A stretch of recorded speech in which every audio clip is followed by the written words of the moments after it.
রাতারাতি ফাঁকা হয়ে গেল গোটা নিউ টাউনের বস্তি। কোথাও তালা মারা দরজা, কোথাও উধাও পুরা পরিবার। যারা গতকাল ছিল এখানে আজ তাদের কোনো খোঁজ নাই।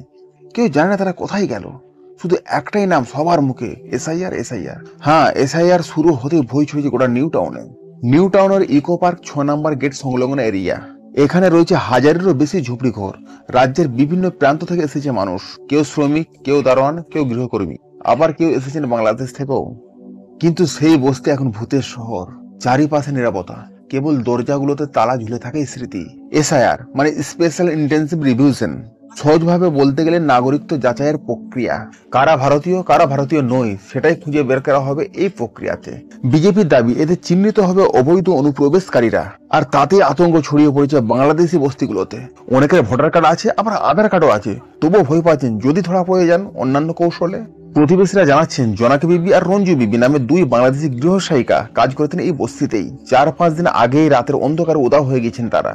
কেউ দেখেনি তারা কবে গেলেন, কেমন করে গেলেন। শুধু পড়ে আছে খালি ঘর, মাটিতে ভাঙা থালা আর চুলোর ধোঁয়া। যেন হঠাৎ থেমে গিয়েছে একটা জীবনের গল্প। তৃণমূল নেতা মোহাম্মদ আফতাবউদ্দিনের স্বীকারোক্তি, গোটা 10 পরিবার এখান থেকে চলে গিয়েছেন। এমনও কিছু পরিবার এখানে ছিলেন যারা 30 বছর ধরে এখানে ছিলেন। তাদের ভোটার কার্ড, আধার কার্ড সবই ছিল, তারপরেও তারা আতঙ্কে চলে গিয়েছেন। বিজেপি নেতা স্বপন চৌধুরীর বক্তব্য, নিউ টাউনের এই বস্তিগুলোই ছিল ভোট ব্যাংক, এখন সত্যি সামনে আসছে। এসআইআর কে ঘিরে এখন রাজ্য জুড়ে শুরু হয়েছে নতুন রাজনীতি, নতুন বিতর্ক।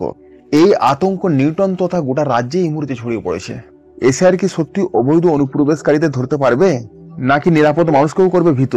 উত্তর কেউ জানে না। কিন্তু একটা জিনিস স্পষ্ট, এসআইআর কে কেন্দ্র করে গোটা রাজ্য জুড়ে যাদের অবৈধ কাগজপত্র রয়েছে তারা তো আতঙ্কিত আছেই, ঘুরে ছেড়ে চলে যাচ্ছে, এবং যাদের কাগজপত্র বৈধ আছে তারাও আতঙ্কিত। বন্ধুরা, এ ব্যাপারে তোমরা কি বলবে? অবশ্যই তোমাদের মূল্যবান কমেন্ট চাই।